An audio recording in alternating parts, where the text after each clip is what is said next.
Hi everyone, welcome to my channel Dikshita recipes. ఈరోజు నేను మీకు ఆలూ రైస్ ఎలా చేయాలనేది చూపిపోతున్నానండి.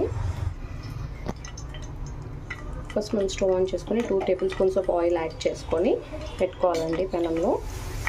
అలానే ఆవాలు, జీలకర్ర అండి, కొద్దిగా తిరువాత గింజలు యాడ్ చేసుకోవాలి. అలానే మనం దీంట్లోకి కొన్ని 5-6 తెల్లగడ్డలండి, తెల్లగడ్డలు సన్నగా ఇట్లా కట్ చేసేసుకొని కరివేపాకు, ఇవి కొద్దిగా రోస్ట్ అయ్యే వరకు చూసుకోవాలి. ఆనియన్స్ ఇట్లా స్లైసెస్ లాగా గ్రీన్ చేసేసండి. ఒక మీడియం సైజ్ ఆనియన్ కట్ చేసేసుకొని యాడ్ చేసేసుకున్నాను. ఇది కూడా కొద్దిగా రోస్ట్ అయ్యే వరకు మనం పెట్టుకోవాలండి. అలానే మనం దీంట్లోకి కొద్దిగా రోస్ట్ అయినాయండి, మరి ఎక్కువ కాకుండా చూసుకోవాలి, ఎందుకంటే ఆలూస్ కూడా మనకి అవ్వాలి కదా. ఆలూస్ ఇలా పీసెస్ కట్ చేసుకొని వాటర్లో పెట్టుకున్నాము. ఇప్పుడు మనకి బాగా మిక్స్ చేసుకొని పెట్టేసుకొని కొద్దిగా బాగా ఆలూస్ అనేది మగ్గాలండి. ఇలాగా మనకి కొద్దిసేపు అయిన తర్వాత అండి మిక్స్ చేసేసుకున్నాం కదా, కొద్దిసేపు తర్వాత మనం మధ్య మధ్యలో మిక్స్ చేసుకుంటూ ఉండాలి. నేను క్రిస్టల్ సాల్ట్ యాడ్ చేస్తున్నానండి. ఇప్పుడు నేను క్రిస్టల్ సాల్ట్ అనేది యాడ్ చేసేసుకొని బాగా మిక్స్ చేసేసుకుంటున్నాను. మధ్య మధ్యలో మనం మిక్స్ చేసుకుంటూ ఉండాలండి. చూడండి, ఇప్పుడు మనకి ఆలు, ఆనియన్ అంతా కూడా బాగా మగ్గిపోయినాయండి. ఇప్పుడు మనం దీంట్లోకి పసుపు అండి, కొద్దిగా సాల్ట్ అనేది మనం ఫస్ట్ యాడ్ చేసుకున్నాం కాబట్టి కొద్దిగా పసుపు, అలానే రెడ్ చిల్లీ పౌడర్, ఇది కూడా టేస్ట్కి సరిపడేంత యాడ్ చేసుకుంటే సరిపోతుందండి.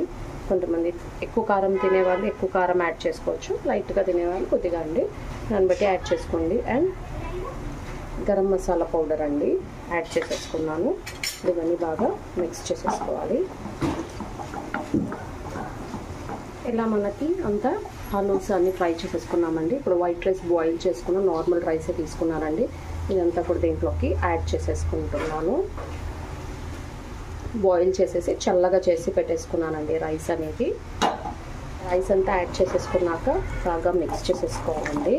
మనం రైస్ యాడ్ చేసుకునేటప్పుడు స్టవ్ అనేది సిమ్లో పెట్టుకోవాలండి. సిమ్లో పెట్టుకొని బాగా మిక్స్ చేసేసుకోవాలి. బాగా మిక్స్ చేసేసుకున్నానండి. ఇప్పుడు మనకి ఆలూ రైస్ అనేది రెడీ అయిపోయింది.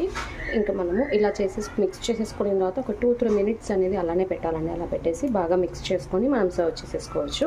ఇలాగా 2-3 మినిట్స్ అనేది ఇలా పెట్టేసారండి. బాగా మగ్గిపోయింది. ఇప్పుడు మళ్ళీ మనం ఇట్లా బాగా మిక్స్ చేసేసుకొని ఇంకా సర్వ్ చేసేసుకోవడమే అండి. ఇప్పుడు మనకి ఆలూ రైస్ అనేది రెడీ అయిపోయిందండి. నేను సర్వ్ చేసేసుకున్నాను. చాలా సింపుల్ అండ్ ఈజీ ప్రాసెస్ అండి. పిల్లలకి మనం లంచ్ బాక్స్లోకి పెట్టేయాలంటే హ్యాపీగా ఇలా చేసి పెట్టించేయచ్చు. మన ఇంట్లో ఏం లేనప్పుడు హడావిడిగా మనం బయటకు వెళ్ళాలన్న టైంలో కూడా ఇలా చేసేయచ్చండి. త్వరగా అయిపోతుంది. చాలా సింపుల్ అండ్ ఈజీ ప్రాసెస్. మీకు ఈ వీడియో నచ్చినట్లయితే లైక్ చేయండి, షేర్ చేయండి, సబ్స్క్రైబ్ చేయండి. Thanks for watching my video.